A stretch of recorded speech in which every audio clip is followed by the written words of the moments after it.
मेरे स्वप्न में आए हैं और आपके अनुष्ठान में आने का बहुत मन है, पर गुरुदेव जैसा कि आप कहते हैं कि आपकी कृपा के बिना कोई आ नहीं सकता है, ऐसी कृपा करें और मेरा भाग्य प्रबल करें ताकि मैं भी आपके अनुष्ठान में सपरिवार शामिल हो सकूं और आपके बताए मार्ग पर चल सके।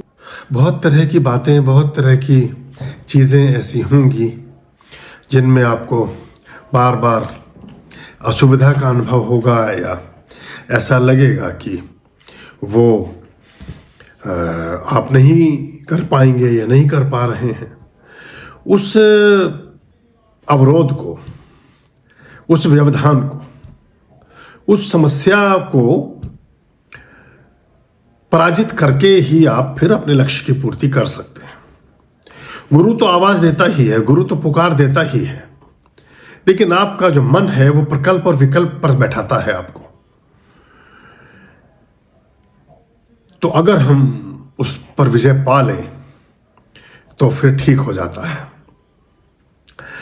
इसमें जो बहुत सारे लोग, वो शिष्य में भी हो सकते हैं, अनजाने भी हो सकते हैं, शिष्यों के साथ आए हुए सामान्य जन भी हो सकते हैं, जो किसी अतिशयता में, अतिरेक में चल देते हैं या कहते हैं, वो फिर नहीं पहुंच पाते।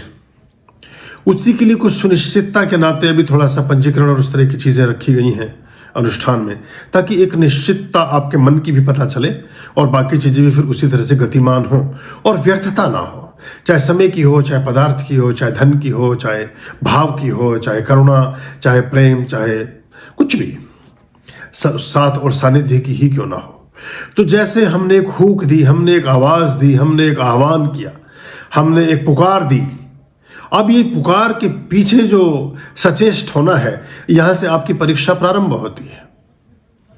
क्योंकि बहुत सहजता से जो प्राप्त हो वो अप्राप्य ही होता है, उसकी कोई मूल्य कभी हम समझते नहीं हैं, या उसमें देयरफॉर आता है, कुछ अतिरिक्त अतिशयता से हम सोचते हैं। क्योंकि हमारी परवरिश इस तरह के सिनेरियो में की जा रही है जिसमें आध्यात्मिक मूल्य तो हटा दिए गए, प्रतिस्पर्धा और प्रतिद्वंदिता के साथ हमें बढ़ाया जाता है। हमें सबसे आगे निकल जाना है। तो सबसे आगे निकलने वाला, वो जो उबंटू की कहानी मैंने सुनाई थी, वो सुख और शांति से पृथक होता है। क्योंकि उसे 99 लोगों के सर के ऊपर पैर रखना होगा, तब वो 100वां बन सकेगा।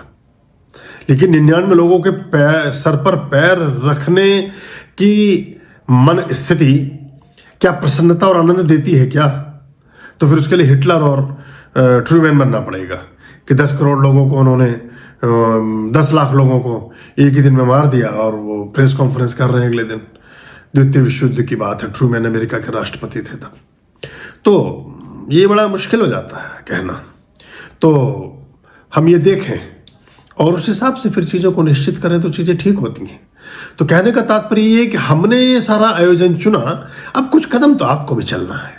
वही आपका पुरुषार्थ है, वही आपका कर्म है, वही आपकी चेष्टा है, वही आपका समर्पण है। अगर वो भी हमने ही कर दिया तो आपका पुण्य क्या हुआ? आपको मिलेगा क्या? फिर आपने तो कुछ भी नहीं किया। अगर वो बाण भी कृष्ण जी ही चला लें तो अर्जुन तो कभी ना बन सकेगा ना कोई। अर्जुन को तो श्रेय कभी ना मिल पाएगा, और फिर अर्जुन का रोल भी क्या रह गया? वो कर सकते हैं ऐसा, वो दृष्टि एक फूंक मार दे तो मैदान साफ, पर नहीं। कुछ कर्म जो मनुष्यों से होने हैं, जो कर्म जो शिष्यों से होने हैं, जो कर्म प्रत्येक आत्मा को करके ही अपना उद्धार करना है, वो बड़ी चीज होती है और वो स्थायी होता है। कुछ समय के लिए प्रॉक्सी में, कुछ समय के लिए आशीर्वाद को उधार ही दिया जा सकता है, लेकिन उधार दिए गए आशीर्वाद को अगर आपने सिंचित और अर्जित नहीं किया तो कुछ समय के बाद वो क्षरित हो जाता है। अगर आपने उसे अर्जित कर लिया है, सिंचित कर लिया है, संयोजित कर लिया है और स्वयं विकसित कर लिया है, तो वो फिर बढ़ता जाता है। और फिर एक स्थिति ऐसी भी आती है कि फिर आशीर्वादों से भी आशीर्वाद फलते हैं। फिर गुरु के ही आशीर्वाद नहीं फलते, फिर शिष्यों की कामनाएं भी फलती हैं। फिर शिष्यों के कहे गए वचन भी ठीक होने लगते हैं। बहुत सारे लोगों के होने लगे हैं। बहुत सारे लोगों का लोग उस आयाम से आगे निकल रहे हैं। बहुत सारे शिष्य हमारे, ये प्रसन्नता, मैं कहता नहीं हूँ, नाम नहीं लेता किसी का, क्योंकि जो चार ओर बैठे हैं वो एकदम से मुर्दानी छा जाती है। मुझे एक महिला मिली, उदास हो गई बहुत ज़्यादा। वो बोली कि जिस महिला को पहली बार आश्रम लाई उसको आपने सिर पर हाथ रख के गले लगा के आशीर्वाद दिया, और मेरी तरफ आपने देखा भी नहीं, जबकि मैं लेके आई थी उसको। मैंने कहा मैं तो ना माई तुझे जानता ना मैं उसे जानता। वो सामने एक सोल आई, बात खत्म हो गई। तो कई बार वो बोली कि मैं तो उस वजह से डिप्रेस हूँ कि आपने उससे हंस के बात की, उसका दुख दर्द पूछा और मेरी तरफ आपने कम तवज्जो दी। तो इसलिए कई बार नाम लेने से थोड़ा गुरेज, थोड़ा संकोच करना पड़ता है, क्योंकि बाकी फिर एकदम ये एक मानवीय व्यवस्था है। लेकिन बहुत सारे हैं उनके में आशीर्वाद फलने की स्थिति हो गई है। वो भी अगर हार्दिकता के साथ किसी को, इतने अनुष्ठानों में, इतने तीर्थों को, इतनी चीज़ों को कर चुके हैं कि वो भी किसी को कुछ कहेंगे तो उनका भी होने लगेगा, फलित होने लगेगा। उनको भी आशीर्वाद की, वो भी आशीर्वाद, उनका आशीर्वाद भी फलने लगेगा, मिलने लगेगा लोगों को। तो ये भी बात है। तो ये थोड़ा प्रयास आप भी कर लें तो अच्छा होगा। खुश रहिए।